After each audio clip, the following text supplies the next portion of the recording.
Orient bell tiles studio से आप देख रहे हैं एबीपी न्यूज। नमस्कार, मैं हूं संदीप चौधरी। आज सीधा सवाल में बात होगी जाति की और आरक्षण की,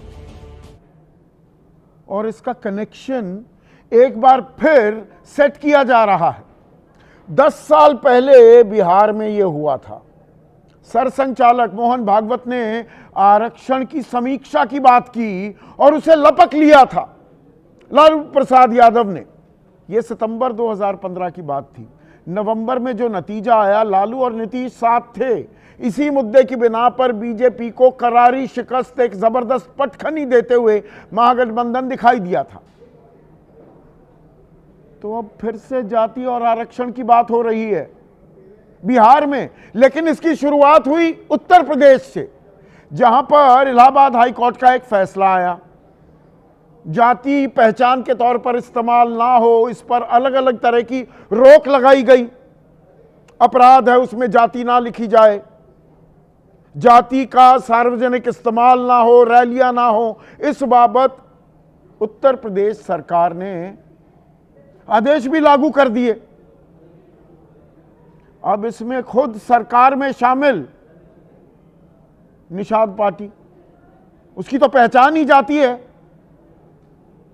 या एसबीएसपी राजभरों की पार्टी, अपना दल पटेल की पार्टी, अब ये असहज होने लगे।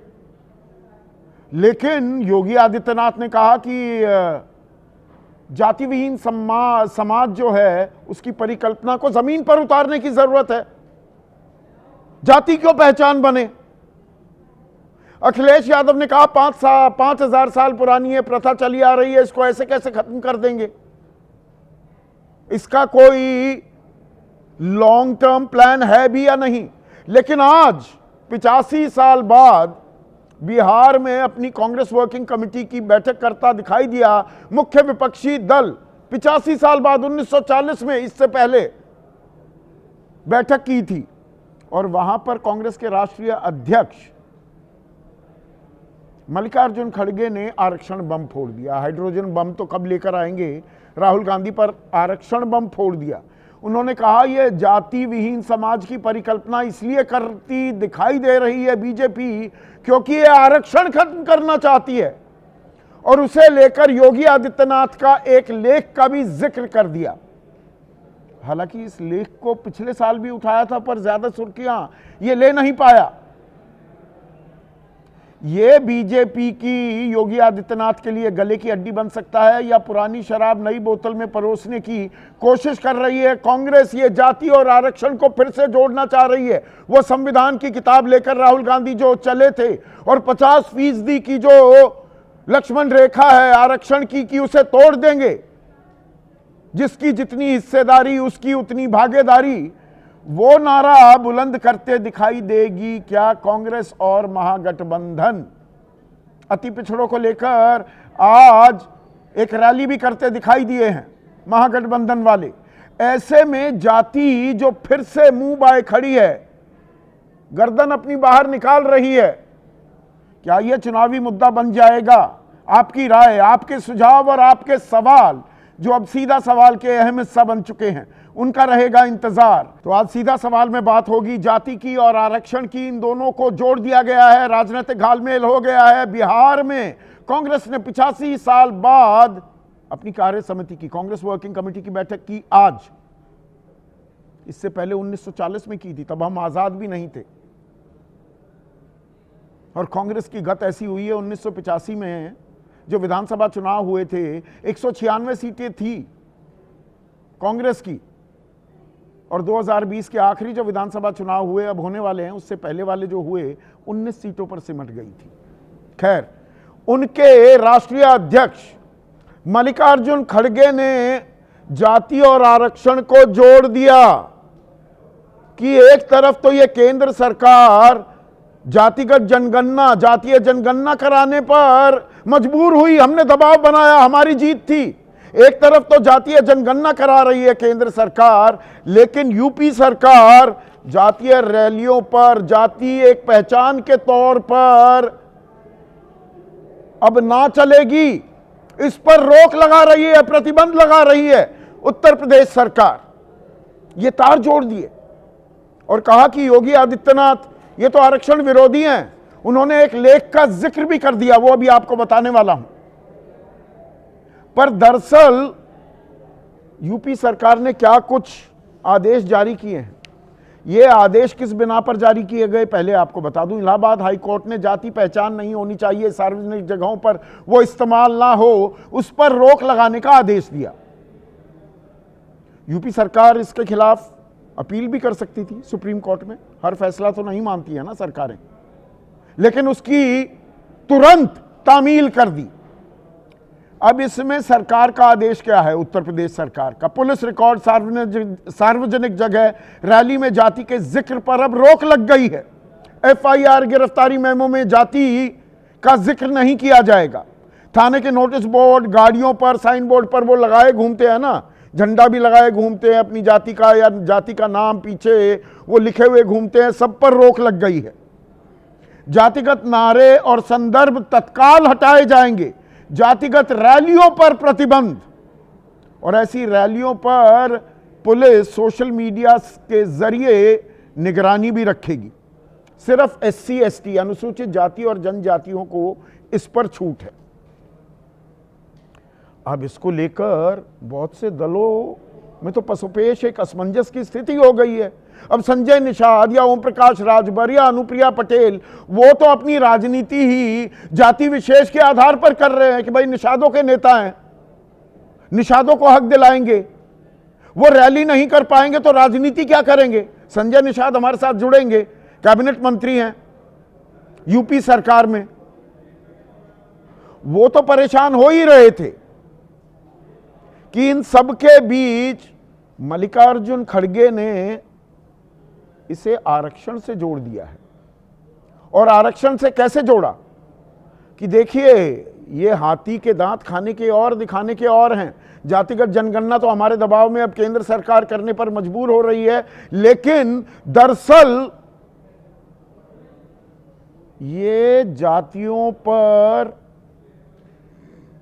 अपने जो विचार हैं उसमें कंफ्यूजन क्रिएट करना चाहते हैं, क्योंकि जाति ही आधार बनती है आरक्षण की। आरक्षण नहीं देना चाहते ये, और इसके लिए उन्होंने योगी आदित्यनाथ के एक लेख का जिक्र कर दिया। लेख का शीर्षक है आरक्षण की आग में सुलगता देश। अब ये कहां से आया है ये मैं आपको बता दूं। महंत योगी आदित्यनाथ, ये योगी आदित्यनाथ की साइट है, इसमें बताया गया है कि वो मुख्यमंत्री उत्तर प्रदेश हैं, गोरक्षक पीठाधीश्वर हैं, गोरक्ष पीठ के सदस्य हैं, विधानसभा उत्तर प्रदेश, पूर्व सांसद लोकसभा गोरखपुर उत्तर प्रदेश। और इसी साइट पर अगर आप जाएंगे तो लेख एक शीर्षक पर आप क्लिक करेंगे तो 25वें नंबर पर जो लेख है वो है आरक्षण की आग में सुलगता देश। और इसकी शुरुआती लाइन में क्या कहते हैं योगी आदित्यनाथ, किसी समाज अथवा जाति को अगर अकर्मण्य अथवा निकम्मा बनाना हो तो उसे बिना कर्म किए सुविधा प्रदान करते जाइए। यह सीधा इशारा आरक्षण पर है। निश्चित ही एक समय के बाद अकर्मण्यता एवं निकम्मापन उस जाति अथवा समाज में सर्वत्र दिखाई देगा। निकम्मा बना देती है, क्या बना देती है, कौन सी व्यवस्था। और अंत में वो लिखते हैं, यह सत्य है कि अगर इस राष्ट्र को स्वावलंबी और शक्तिशाली बनाना है तो उसका उपचार आरक्षण नहीं अपितु राष्ट्र के प्रत्येक नागरिक की प्रतिभा के अनुरूप सम्मान देना ही हो सकता है, उपचार आरक्षण नहीं। बीच में भी कुछ लिखते हैं, वो बताना भी जरूरी है। सामाजिक अथवा आर्थिक रूप से अत्यंत कमजोर तबके को आरक्षण अथवा किसी भी प्रकार की सुविधा प्रदान करने का विरोध किसी को नहीं, कि विरोध तो नहीं है ये भी कह रहे हैं, लेकिन जब उन सुविधाओं को वो व्यक्ति अथवा समाज ही निगल जाता है तो पहले ही उस सुविधा से लाभान्वित हो चुका है अथवा पहले से ही उसकी सामाजिक और आर्थिक स्थिति बेहतर हो चुकी है तो विरोध स्वाभाविक भी है। थोड़ा सा कहते हैं कि लोग ना एंट्रेंस्ड इंटरेस्ट आ गए, जिसने आरक्षण की मौज ली वो लेता ही जा रहा है, वो क्रीमी लेयर की बात भी करते हैं, लेकिन ये उपचार नहीं है।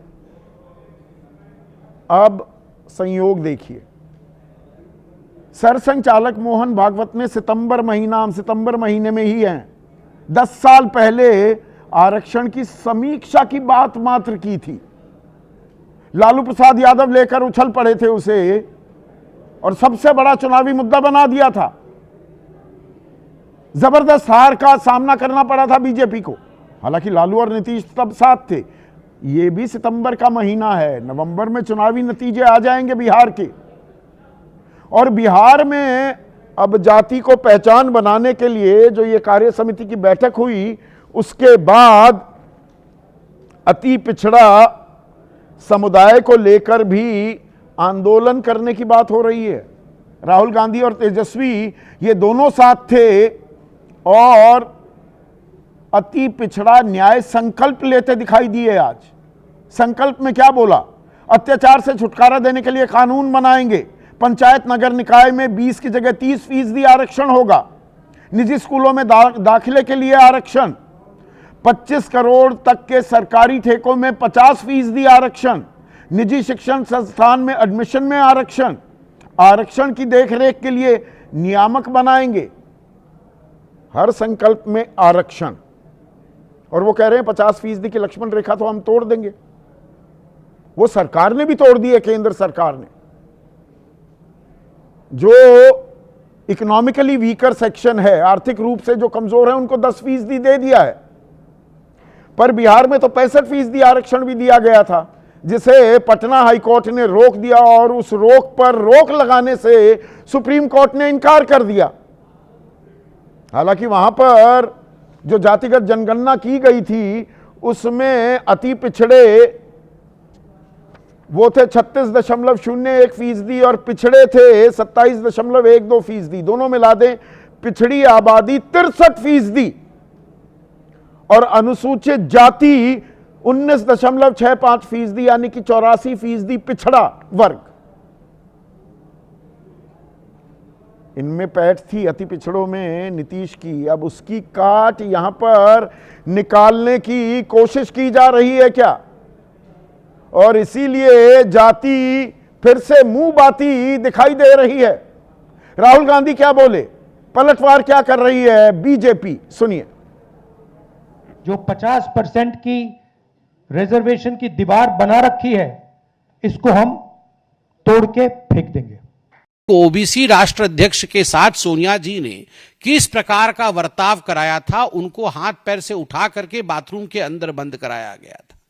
और ओबीसी के कल्याण के मामलों को भी 75 वर्षों तक इसी कांग्रेस पार्टी ने एक कमरे के अंदर बंद करके रखा था। ऐसे में आज का सीधा सवाल, जात पर न पात पर बटन दबेगा किस बात पर? क्या यह बड़ा मुद्दा बनेगा या इस पर कोई वोट नहीं मिलने वाला? और जाति की लड़ाई आरक्षण पर आई, वही काठ की हांडी चढ़ाने की कोशिश है क्या? चर्चा में मेरे साथ बीजेपी की तरफ से प्रोफेसर सौरभ मालवीय, संजय निषाद का मैंने जिक्र किया, कैबिनेट मंत्री हैं योगी सरकार में, वो भी इस चर्चा में जुड़ेंगे। धीरेन्द्र मुन्ना, एलजेपी रामविलास पासवान गुट के राष्ट्रीय प्रवक्ता, ये हो गए एनडीए खेमे के लोग। राजकुमार भाटी राष्ट्रीय प्रवक्ता हैं समाजवादी पार्टी के, और कांग्रेस के राष्ट्रीय प्रवक्ता सुरेंद्र राजपूत, ये हो गए इंडिया गठबंधन की तरफ से। वरिष्ठ पत्रकार, किसी परिचय के मोहताज नहीं, विनोद अग्निहोत्री मेरे साथ स्टूडियो में हैं, और एक और वरिष्ठ पत्रकार और सत्यहिंदी.com नाम का डिजिटल प्लेटफॉर्म चलाते हैं, आशुतोष भी मेरे साथ इस चर्चा में जुड़ चुके हैं। तो सुरेंद्र राजपूत, जाति की याद आ गई और आरक्षण की भी, चुनाव आते ही, और ऐसे लेख का जिक्र कर रहे हैं योगी आदित्यनाथ के, जिस लेख के बारे में तो मुद्दा बनाने की पिछले साल मई में भी आपने कोशिश की थी लोकसभा चुनाव में। वही पुरानी शराब नई बोतल में पेश कर रहे हैं, फिर से डरा रहे हैं कि अरे रे ये पिछड़ी जाति वालों आपका आरक्षण नहीं देने देंगे।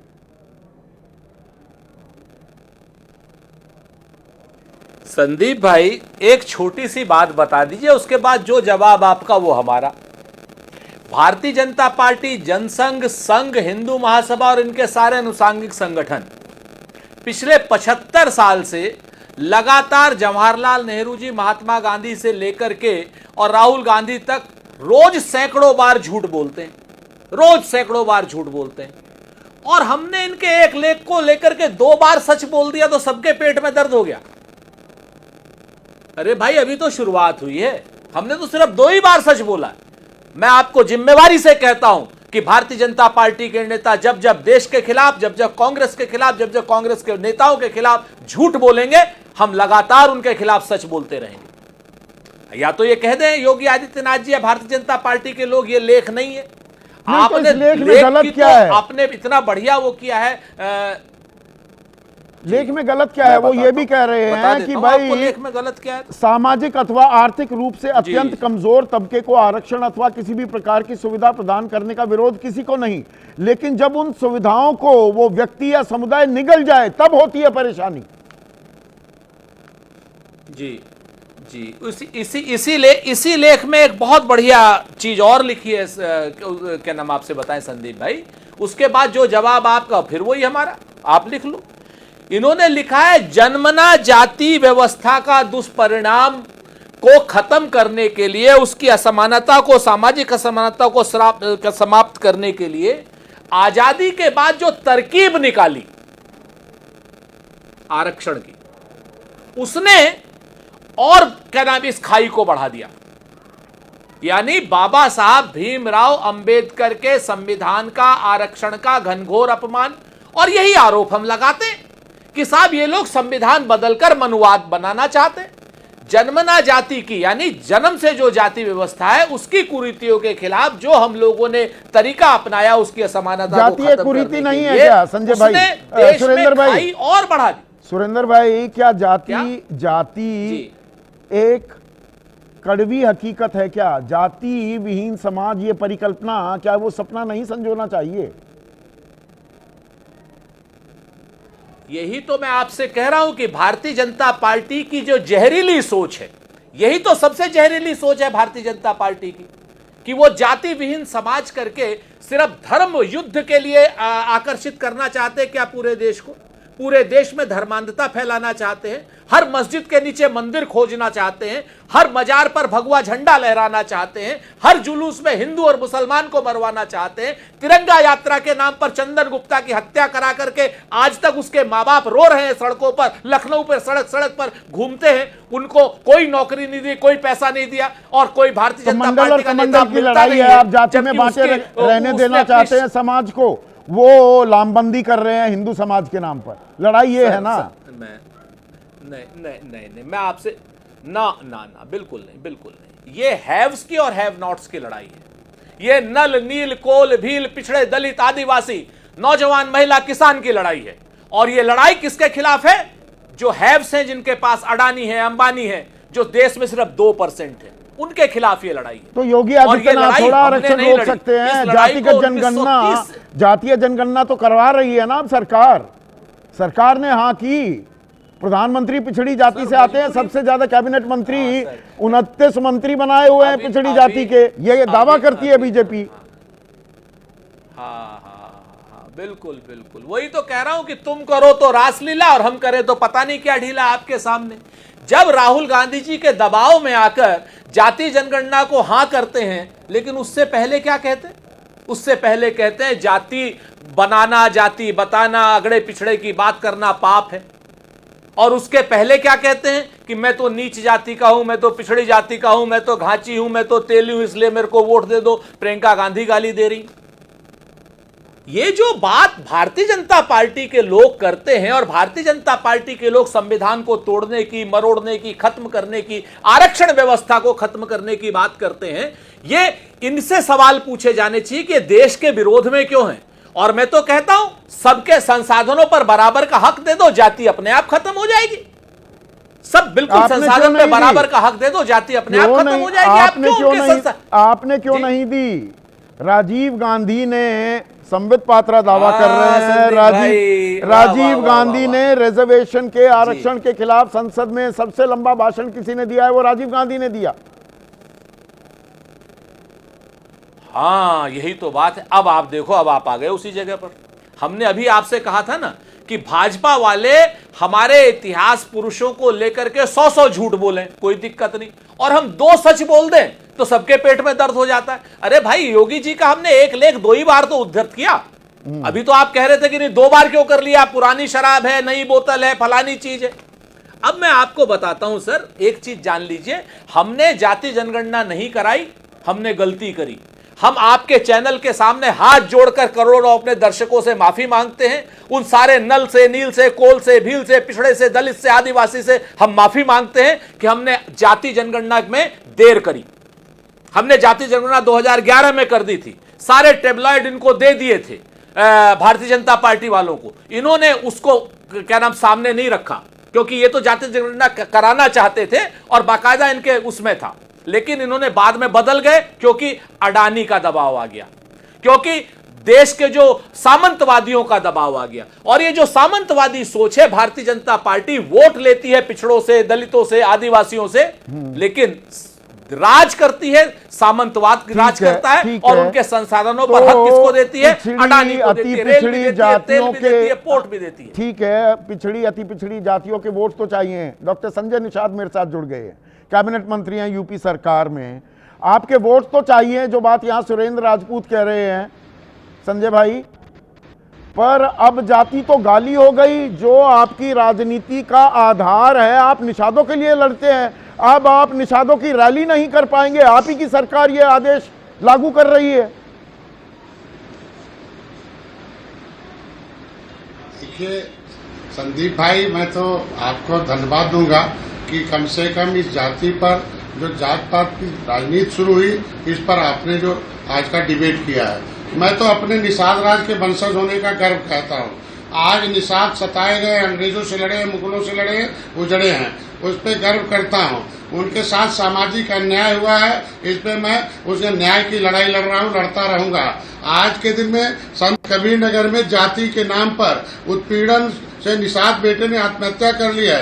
वहाँ आज के दिन में समाज मुझसे कहता है कि आप हमारे अगुआ हैं, मैं पूछना चाहता हूँ कि अब क्या करना चाहिए हमें। नहीं डॉक्टर साहब आपने अच्छा किया पुलिस स्टेशन का, एक सेकंड पुलिस स्टेशन का आपने जिक्र किया। कोई उत्पीड़न हो रहा है, अत्याचार हो रहा है निषाद लड़के के साथ, अब पुलिस रिकॉर्ड में नाम उसकी जाति दर्ज ही नहीं होगी, पता कैसे लगेगा कि ये अत्याचार निषाद के साथ हो रहा है या राजभर के साथ हो रहा है? यही तो आपकी सरकार ने आदेश जारी कर दिए। भाई आज के दिन मैं तो कल ही कहा हूं कि अपील करें सरकार, अगर इन जातियों के साथ भेदभाव है तो जातियां इकट्ठा नहीं होगी तो अपनी आवाज कैसे करेंगे। मैं तो इसीलिए तो कहा सरकार अपील में जाए, और निचली अदालत ने ऑर्डर किया है, सुप्रीम कोर्ट ने ऑर्डर नहीं किया है। सुप्रीम कोर्ट तक जाना चाहिए, जैसे पिछड़ों को रोका था। इतनी जल्दबाजी क्यों थी?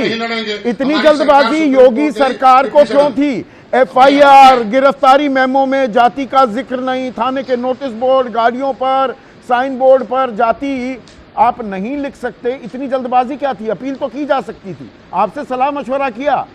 आपके वोट तो चाहिए बीजेपी को, आपसे सलाह मशवरा किया आदेश जारी करने से पहले। भाई मैं तो कह रहा हूं ना कि कुछ ऐसे अधिकारी हैं जिसके वजह से ऐसा हो रहा है। 43 सीट हारे हैं, अभी और नुकसान हो सकता है। मैं कह रहा हूँ ये जातियां जब अपना हिस्सा कैसे मांगेगी? नुकसान होगा, उत्तर प्रदेश में एनडीए को नुकसान होगा इस फैसले से, इस फैसले से एनडीए को नुकसान होगा। आधार मैन कहाँ जाएंगे? अरे मैं कह रहा हूँ क्यों नहीं नुकसान होगा, क्यों कह रहे कि आज के दिन में पिछड़ी जातियों में एक जो है केवल मिल्कमैन का कब्जा, मैं तो नहीं कहता हूँ, सामाजिक न्याय समिति कहती है, जो अनुसूचित जाति में है वो लेदरमैन का कब्जा है। और जातियां अगर अपना हिस्सा इकट्ठा नहीं होगी तो कैसे मांगेगी, कैसे मिलेगा? उन जातियों के साथ जब तक न्याय न हो जाए, हिस्सेदारी न तय हो जाए, जब तक वो बराबर न हो जाए, तब तक तो उन जातियों को अपने कहने का, अपना रैली करने का, अपनी बात करने का अधिकार होगा। भेदभाव जब तक होगा तब तक होगा। आप देखोगे संत कबीर नगर में वो निषाद बेटा है, ऊंची जात के आदमी के उत्पीड़न से शिकार हुआ, आत्महत्या कर लिया है, धरना हुआ, लोग गए, लाठीचार्ज हुआ है। आज के दिन में ये इसी तरीके से है। ये तो पता ही नहीं लगेगा ये आदेश। एक मिनट, अगर मैं गलत कह रहा हूँ डॉक्टर साहब, अगर मैं गलत कह रहा हूँ, अगले साल नतीजे जो आंकड़े आएंगे उसमें ये तो पता ही नहीं लगेगा कितने निषादों के साथ अत्याचार हुआ, गलत FIR हुई, गलत गिरफ्तारी हुई, क्योंकि अब जाति तो लिखी नहीं जाएगी। भाई इसीलिए तो मैं कह रहा हूं, कोई भी शासनादेश जारी से पहले जो नीचे वोट डालने वाले जो नेता, सामाजिक नेता हैं, उनसे विचार विमर्श होना चाहिए था। इनमें अपील में जाना चाहिए था, अपील में खड़ा रहना चाहिए इन जातियों के साथ जिसमें भेदभाव, ये मेरा कहने का मतलब ये भेदभाव है, तभी जाति प्रमाण संविधान में व्यवस्था दी गई है जाति प्रमाण पत्र का।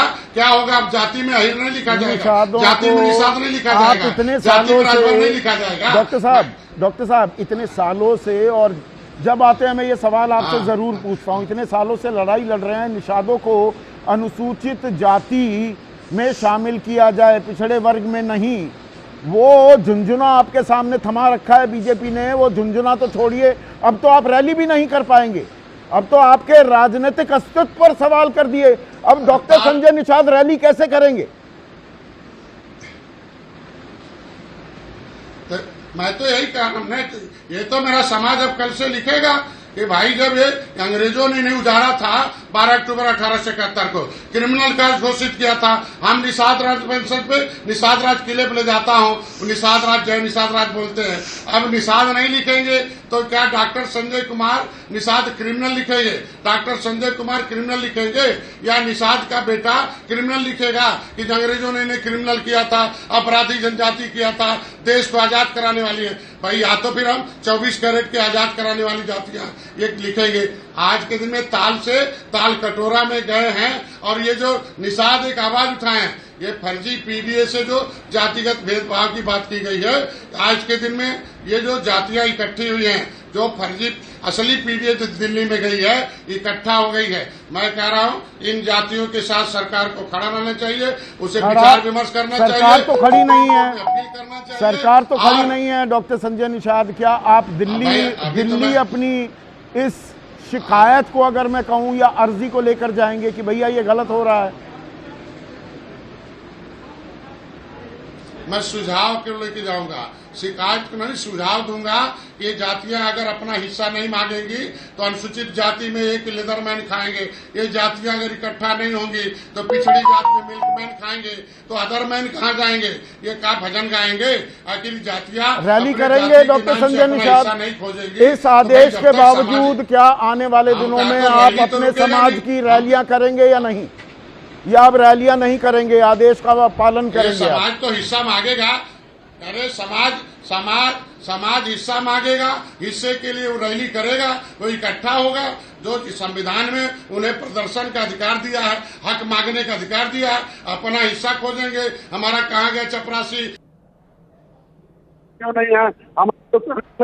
हमारी इच्छा सरकार में पढ़ने के लिए दिया कि फ्री में पढ़ेंगे, तो अपने हक की लड़ाई आप लड़ते रहेंगे, रैली भी करेंगे। तो ये आदेश अपने ही सहयोगियों से सलाह मशवरा किए बगैर, बहुत बहुत शुक्रिया डॉक्टर संजय निषाद, पर यहाँ पर सौरभ मालवीय है, अपने ही सहयोगियों से सलाह किए बिना आप ऐसे आदेश लागू कर देते हैं, दूसरों के राजनीतिक अस्तित्व, हक की लड़ाई को ही आप बेमानी साबित कर देते हैं। क्या यही शब्द इस्तेमाल किए हैं, मेरे शब्द नहीं है, डॉक्टर संजय निषाद ने?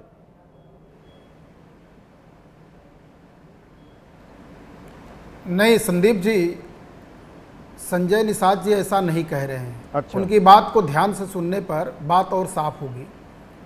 देखिए संदीप जी, नहीं, अच्छा ये नहीं कह रहे हैं आपने, बात और साफ सुनकर, मैंने साफ सुनी है, एक मिनट रुकिए।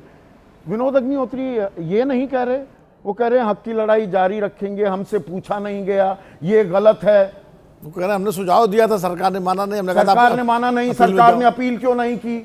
शासनादेश जारी करने से पहले हमसे सलाह मशवरा कर लेते, और क्या कुछ कह दें? वो भी कह रहे हैं रैलियां होती रहेंगी और रैलियां होती रहेंगी।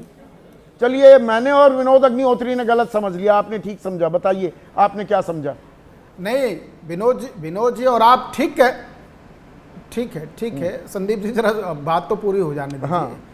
संजय जी जो कह रहे हैं वो ये कह रहे हैं कि ये सरकार के अनुकूल है, सरकार के साथ है, वो जात की बात ही नहीं आ रही है। बात क्या है, वो असली मुद्दा है, उसे समझने की जरूरत है। जो संजय जी ने कोट किया था, जिसका जिक्र आप नहीं किए, इस देश को, इस समाज को के सामने कांग्रेस ने जिस तरह से पाप बोया है जातियों में, क्षेत्र में, भाषा में, पंथ में और राजनीतिक तुष्टीकरण में डुबोने का पिछले 60 वर्षों से, उससे निकाल के एक सभ्य समाज बनाने के तरफ जाने का एक प्रयास है। जहर घोल रही है, इसलिए उसमें जाति के अस्तित्व की बात ही नहीं है। प्रोफेसर साहब, प्रधानमंत्री अपनी जात बताएं, वो भी 2014 में 13-14 में आकर पहली बार उन्होंने देश को बताया कि वो पिछड़ी जाति से आते हैं।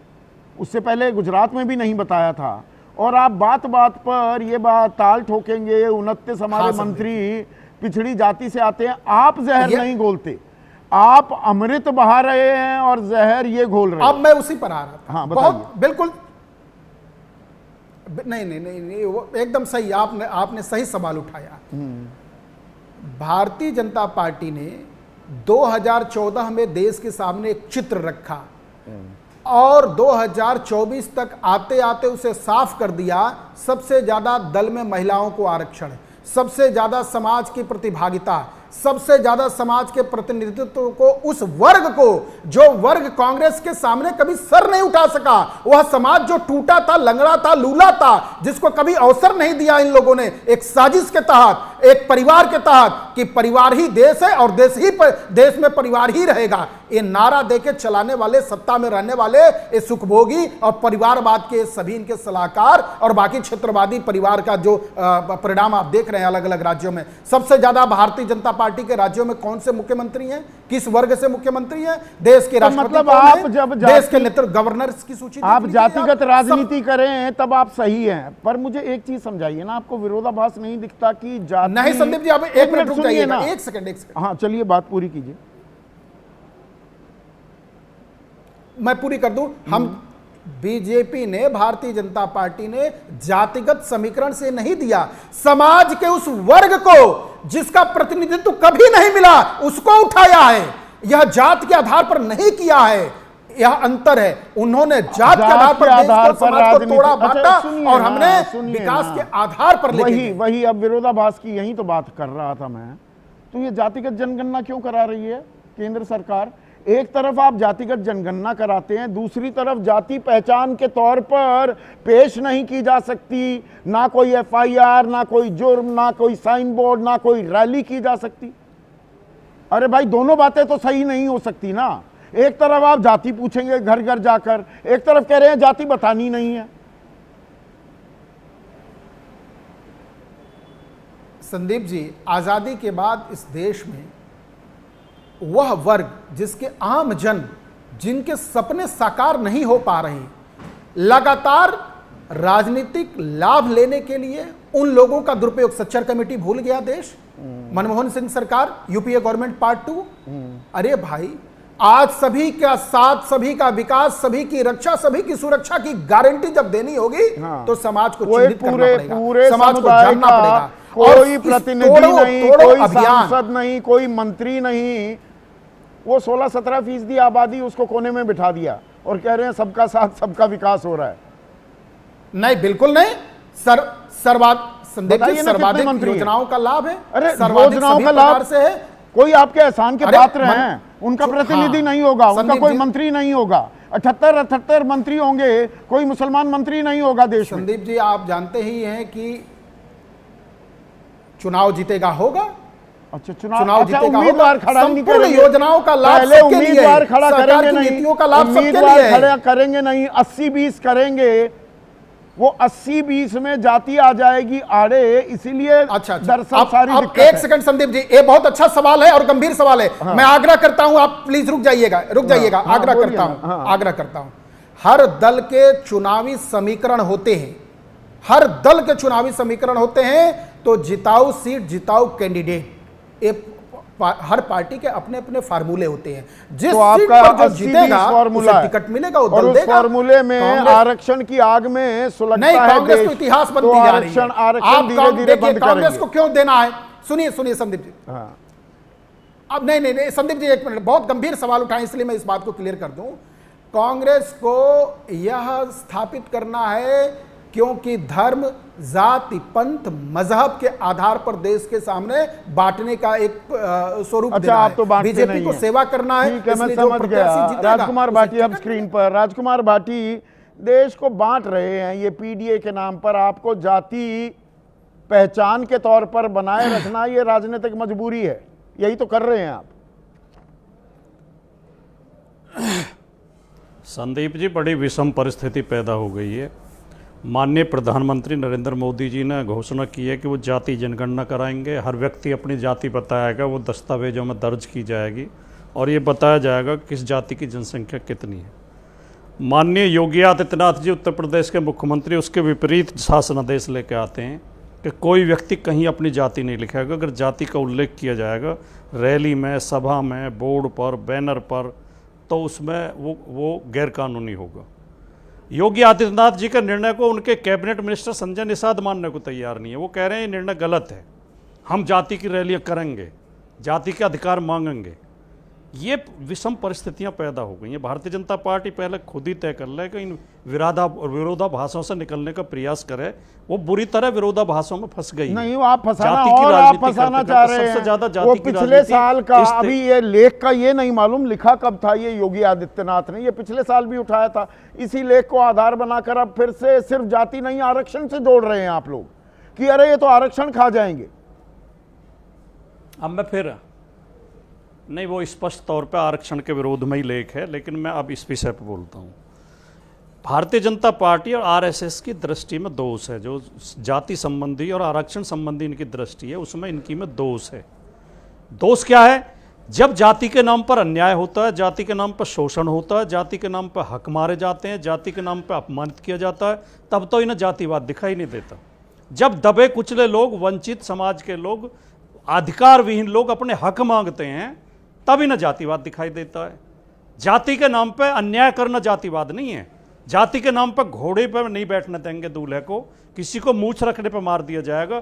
कभी सुना आपने कि भारतीय जनता पार्टी ने या आरएसएस ने कोई आंदोलन किया हो, कोई धरना प्रदर्शन किया हो कि हमारे भाइयों को अपमानित क्यों करते हो, उन्हें मंदिर में क्यों नहीं घुसने देते, उन्हें मूछ रखने पर क्यों मार देते हो? पर जाति पहचान क्यों बने? राजकुमार भाटी 80 के दशक का, मैं कांग्रेस का ही नारा, और आपको भी ध्यान होगा उस वक्त नारा होता था ना जात पर ना पात पर, इंदिरा जी की बात पर मोहर लगेगी हाथ पर, ना जात पर ना पात पर।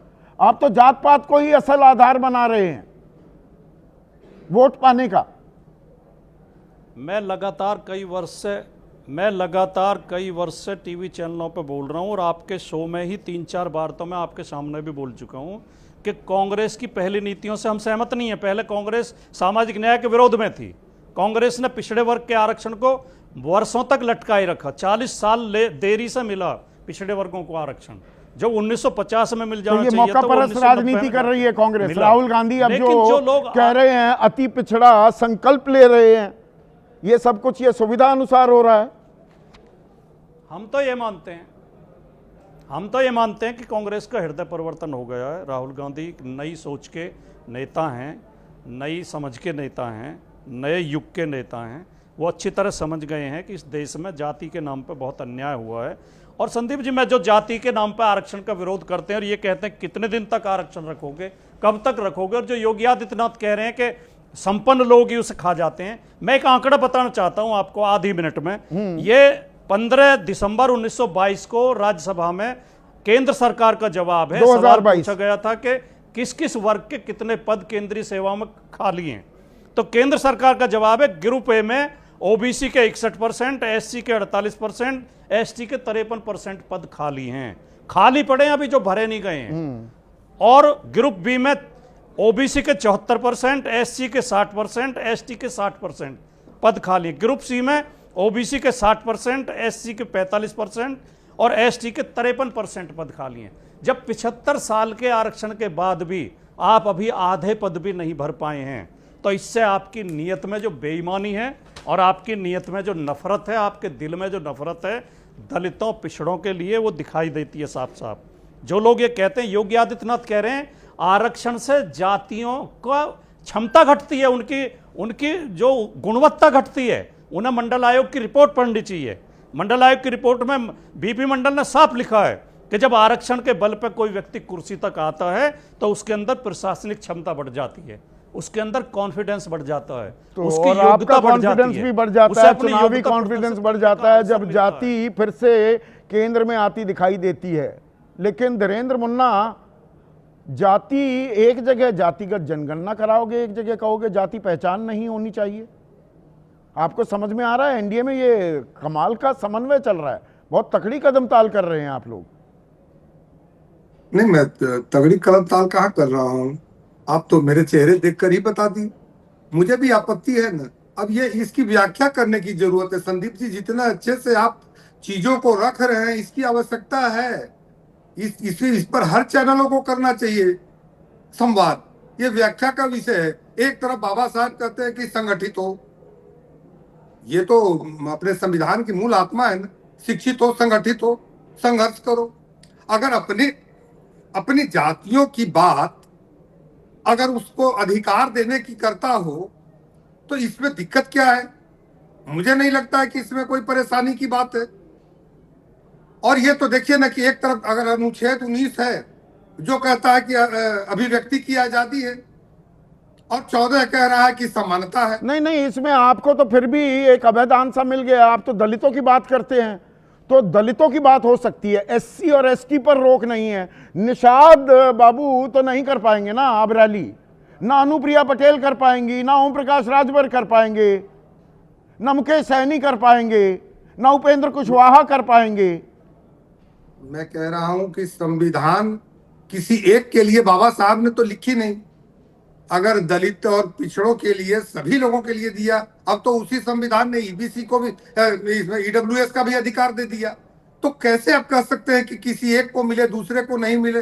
हाँ, ये व्याख्या नहीं, ये सोच दरअसल आरक्षण विरोधी है क्या, कि आरक्षण देने की जो ये बात आ गई है 50% की लक्ष्मण रेखा को लांघ जाएंगे, जिसका जितना अनुपात उसको उतना आरक्षण देंगे, जो ये विपक्ष कह रहा है उसकी काट है क्या ये? दरअसल ये 2015 रिविजिटेड हो गया है क्या?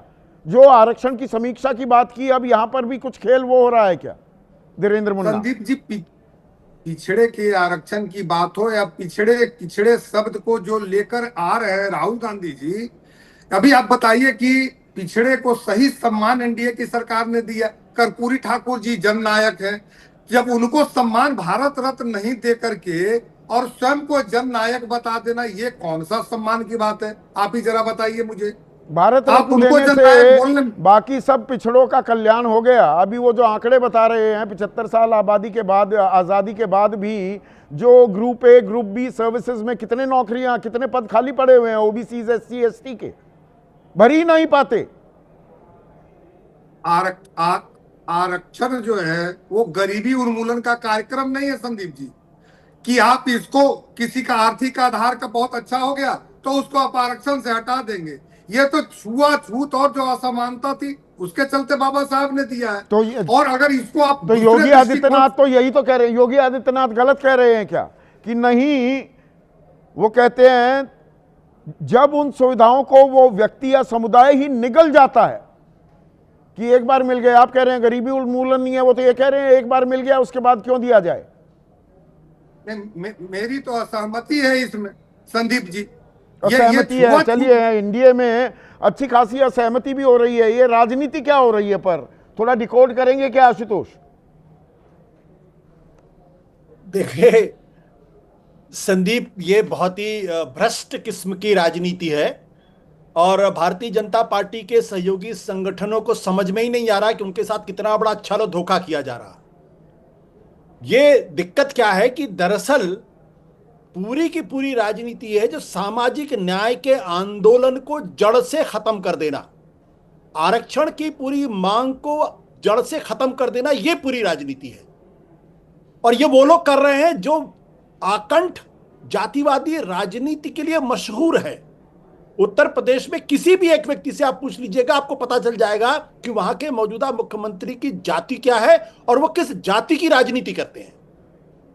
दरअसल पूरा खेल बहुत स्पष्ट है और वो खेल इतना स्पष्ट है कि जैसे जब दलितों की, पिछड़ों को, क्योंकि आवाज ये उठने लगी है कि योगी आदित्यनाथ की सरकार में रहते हुए दलितों और पिछड़ों पर अपराध की संख्या बड़ी तेजी के साथ बढ़े हैं और जैसे जैसे ये आंकड़े सामने आते जा रहे हैं वैसे वैसे योगी आदित्यनाथ तो उसकी बहाने भारतीय जनता पार्टी एक्सपोज होती जा रही। जब एक्सपोज होती जा रही तो उस पर पाबंदी हाईकोर्ट ने लगा दी कि भाई आप किसी की जाति मत बताइए, अब उस पर जबरदस्त पाबंदी लगाने के लिए यहां तक कह दिया कि अब छोटी छोटी जातियों को, लोगों को दरअसल अब आंदोलन करने का भी अधिकार नहीं है, सम्मेलन करने का अधिकार नहीं है। यही तो मैं पूछ रहा था संजय निषाद से। अब तो अगले साल पता ही नहीं लगेगा कि निषादों के खिलाफ कितने अत्याचार हुए या फलानी जाति के खिलाफ, अब ये पता ही नहीं लगेगा। अब तो आंकड़े डीसैनिटाइज हो जाएंगे, अगर मैं अंग्रेजी का शब्द इस्तेमाल करूं। बिल्कुल। और इसमें संदीप जी आपको किसी तरीके का कोई कंफ्यूजन होना ही नहीं चाहिए। उत्तर प्रदेश के जो आंकड़े हैं 2 चुनाव के, अगर उन आंकड़ों को उठा के देख लीजिएगा, जो CSDS का आंकड़ा है वो कहता है कि 88 से 90% upper caste Bharatiya Janata party को वोट करता है। तो वो जाहिर सी बात है उनके हितों की रक्षा करेंगे, उनके पैमाने पर ये लड़ाई अब ये सिर्फ यूपी नहीं है, बिहार में भी घुस गई है। और जो जी जाति को आरक्षण से जोड़ दिया, ये संयोग है, ये राजनीतिक प्रयोग कर रहे हैं क्या मल्लिकार्जुन खड़गे? सितंबर 2015 में आरक्षण की समीक्षा की बात की थी, खबर भी छोटी मोटी खबर के तौर पर ही चली थी अखबारों में, लेकिन लालू यादव उसे लेकर चल उड़े थे और उड़ गई थी चुनाव में बीजेपी। 10 साल बाद वही सितंबर का महीना, वही आरक्षण की बात फिर से आ गई केंद्र में। बिल्कुल बिल्कुल। और मुझे लगता है कि भारतीय जनता पार्टी अपने ही बनाए हुए जाल में बुरी तरीके से फंस गई है। देखिए ये वही भारतीय जनता पार्टी जो जब जनसंघ और आरएसएस हुआ करती थी, जब बाबा साहब अंबेडकर हिंदू कोड बिल लेकर आए थे, जिस पर नेहरू से उनका झगड़ा भी हुआ था, क्योंकि नेहरू चाहते थे कि अलग अलग खंडों में हो जाए तो पास रहेगा। तब बाबा साहब अंबेडकर का रामलीला मैदान में न केवल उनको गालियां दी गई थी, बल्कि उनके पुतले तक जलाए गए थे। आज उन्हीं बाबा साहब अंबेडकर की कसम खाकर कहते हैं कि हम तो आरक्षण के पक्ष में है और हम पिछड़ों के राज्य के पक्ष में है। लोगों को कैसे याद नहीं होगा? ये असमंजस की स्थिति फिर से हो गई, क्योंकि पिछले साल बिल्कुल साफ किया, फिर यहाँ पर 4 दिन के लिए थे सरसंघ चालक, वहां पर भी वो कहते सुनाई दिए कि 50 साल 100 साल क्या 200 साल भी आरक्षण व्यवस्था चलनी हो तो चलने दीजिए। ये बात भी आई है साफ। संदीप एक बात आप मुझे बता दीजिए, पिछले 10 सालों में या पिछले 15 सालों में कितनी बार भारतीय जनता पार्टी ने दलित आंदोलन के लिए मुद्दे खड़े किए, पिछड़ों के आंदोलन के मुद्दे खड़े किए? ये जब नीतीश कुमार ने कास्ट सेंसस की बात की तो खुद प्रधानमंत्री नरेंद्र मोदी ने कहा था ये तो पाप है और देश को इसके बड़े बड़े खतरनाक नुकसान झेलने पड़ेंगे। वो कास्ट सेंसस को अंततः जब राहुल गांधी लगातार उठाते रहे, जब इनको लगा कि पिछड़े और दलित भारतीय जनता पार्टी का साथ छोड़ देंगे, नुकसान में भारी नुकसान हुआ जब 2024 के चुनाव में, तब इनकी आंख खुली और अब कहते हैं हम कास्ट सेंसस लागू करेंगे। बदरे आलम है, गोरखपुर वासी हैं। बिल्कुल, बीजेपी के कई सहयोगी दलों का नाम ही जाति के नाम पर है, अब उसे कब बदलेंगे? ये और संजय निषाद से आपने बातचीत सुनी? संजय निषाद जी और अपने ये क्या नाम है जो ओम प्रकाश राजभर, नहीं लोजपा के जो अपने प्रवक्ता हैं, हाँ धीरेन्द्र मुन्ना, मुन्ना जी भी, वो भी उनकी भी पीड़ा वही है। हाँ देखिए, दरअसल भारतीय जनता पार्टी और संघ की जो हिंदू, नहीं उनके लिए तो अस्तित्व की लड़ाई हो गई ना। यूपी वाले दलों की जो जाति आधारित दल हैं वो चुनावी रैली नहीं कर पाएंगे। उनके लिए ही नहीं, जो आशुतोष कह रहे हैं मैं उसी बात को कह रहा हूँ। ये दरअसल हिंदुत्व की राजनीति बनाम सामाजिक न्याय की राजनीति का टकराव है। क्योंकि जो सामाजिक न्याय की राजनीति है, जो मंडल के बाद से इस देश में एक बड़ा विमर्श बनी, उसने हमेशा हिंदुत्व की राजनीति को रोका है। याद करिए अडवाणी जी का रथ कहाँ रुका था? बिहार में रुका था, और उसके बाद चुनाव में जनता दल सब जगह हारा, बिहार में तब भी जीत करके आया। तो बिहार से सामाजिक न्याय की राजनीति की भूमि है, और उत्तर प्रदेश से इसकी शुरुआत हो गई कि आप जाति आरक्षण का जन फिर से बोतल से निकल गया है। निश्चित रूप से निकलेगा, क्योंकि आप जाति जनगणना की बात करोगे, आरक्षण की जब आप बात करोगे तो आरक्षण किस आधार पर आप देंगे? अगर जातियों की पहचान नहीं होगी, जातियों की सामाजिक आर्थिक जातिगत जनगणना ही क्यों करवा रहे हैं? तो आरक्षण किस आधार पर आप देंगे? फिर जाति जन प्रमाण पत्र कैसे? जाति प्रमाण पत्र भी बनते हैं, जाति प्रमाण पत्र भी बनते हैं। और संदीप जी, जरा मैट्रिमोनियल कॉलम उठा के देख लीजिए अखबारों के, हाँ क्या उस पर भी बैन लगेगा? हाँ यूपी में ये अपने आप में सवाल है। उसमें तो बाकायदा लिखा होता है फलाने समाज नहीं, वो अलग अलग की वैश्य समाज, जाट समाज, फलाना समाज, वो तो लिखा होता है। हाँ, तो इसमें भी ब्राह्मण समाज, उसमें भी कानकुब्ज ब्राह्मण, सरयू पारीण ब्राह्मण। और सरकारी रिकॉर्ड से भले ही जाति का कॉलम हट जाएगा, लेकिन देश में जात पात का भेदभाव कैसे मिटेगा? सरकारी रिकॉर्ड से अगर आप जाति के कॉलम हटा देंगे, जो आप बार बार एक सवाल उठा रहे हैं कि ये कैसे पता लगेगा एनसीआरबी के आंकड़ों में कि कितने अत्याचार किस वर्ग पे हुए और किसने किए? इतनी जल्दबाजी क्यों दिखाई गई है इसीलिए शासनादेश लागू करने में, जारी करने में? इसीलिए कि देखिए, प्रकट रूप से बड़ा अच्छा लगता है कि हाँ बड़ा सामाजिक समरसता हो जाएगी, लोग जाति नाम लिखना बंद कर देंगे, ये कर देंगे, वो कर देंगे। लेकिन इस देश में जाति तोड़ों का सबसे पहला आंदोलन डॉक्टर राम मनोहर लोहिया ने चलाया था। लेकिन उनकी पूरी राजनीति जो है सामाजिक न्याय की राजनीति थी। पिछड़े पावे 100 में 60 का नारा भी उन्होंने दिया था, जाति तोड़ने के साथ साथ। पर कांग्रेस जो ये अब सवाल उठा रही है, ये घड़ियाली आंसू भी साबित हो सकते हैं, या आपका जब वक्त था तब तो आपने किया नहीं, ये कमजोर कड़ी भी है क्या कांग्रेस के लिए, जो बात राजकुमार भाटी भी कह रहे हैं? नहीं, कांग्रेस पर यह आरोप तो हमेशा लगेगा कि पिछड़ों के मामले में कांग्रेस ने उनके अधिकारों को लेकर अनदेखी की। उसी को राहुल गांधी कोर्स करेक्ट कर रहे हैं। राहुल गांधी जो शिद्दत के साथ जाति जनगणना का मुद्दा हो, 65% का मुद्दा हो, और अभी जो पिछड़ा सम्मेलन ईबीसी के लिए उन्होंने किया, ये राजनीति की गूंज और ज्यादा सुनाई देने वाली। निश्चित रूप से देखिए, इलाहाबाद हाईकोर्ट का यह फैसला आने वाले दिनों की जो चुनावी राजनीति है उसका एक बड़ा विमर्श बनेगा। उत्तर बिहार में भी बनेगा, उत्तर प्रदेश भी बनेगा, और सबसे ज़्यादा दिक्कत आएगी भाजपा के सहयोगी दलों को भी। वही अभी निषाद जी की जो पीड़ा है, आप कैसे अपनी मांग रखेंगे जब आप निषाद नाम ही नहीं जोड़ पाएंगे? सबसे बड़ी समस्या ये है। दूसरी बात ये भी है, देखिए भाई, भाजपा भी तो कहती है कि हम देश में पहली बार एक पिछड़े वर्ग के प्रधानमंत्री के नेतृत्व में, प्रधानमंत्री पिछड़ा आयोग, पिछड़ा रोहिणी कमीशन, और वो उसकी रिपोर्ट सार्वजनिक नहीं की, वो अलग बात, लेकिन उसे श्रेय तो ले रही है ना। हाँ। तो 17 एक्सटेंशन हुई, सारी चीज हुई, उसकी रिपोर्ट सार्वजनिक। अब उसको कह देंगे साहब वो तो हम वर्ग की बात कर रहे हैं, जाति की बात। सौरभ मालवीय तो यही कह देंगे, हम वर्ग की बात कर रहे हैं, जाति की बात नहीं कर रहे हैं। तो सवाल ये, वर्ग उस वर्ग में है कौन? उस वर्ग में कोई आर्थिक वर्ग तो है नहीं, है तो सामाजिक वर्ग। तो जब उस वर्ग की बात करेंगे तो उसमें जातियां ही तो आएंगी। तो ये जात पात की राजनीति कड़वी हकीकत है, जात पात इतना जल्दी जाने वाली नहीं। ये अखबारों में शादी के कॉलम्स की बहुत ही बेहतरीन उदाहरण दिया है विनोद अग्निहोत्री ने, वो हमारी इस हकीकत को बयां करता, आईना दिखाता है। तो अगर जाति विहीन समाज की कल्पना भी करनी है, उसके लिए जमीन तो तैयार की जाएगी या नहीं की जाएगी? अभी भी बहुत पिछड़े लोग हैं, हाशिए पर पड़े हुए लोग हैं, उनके लिए उनकी जाति पहचान होती है, आरक्षण एक जरिया भी होता है। तो ये घालमेल कुछ ज़्यादा हो गया है, या न जात पर न पात पर की जगह जात और पात पर ही बटन दबेगा? इसी बात पर आने वाला वक्त इसकी भी गवाही देने वाला है। आज इतना ही।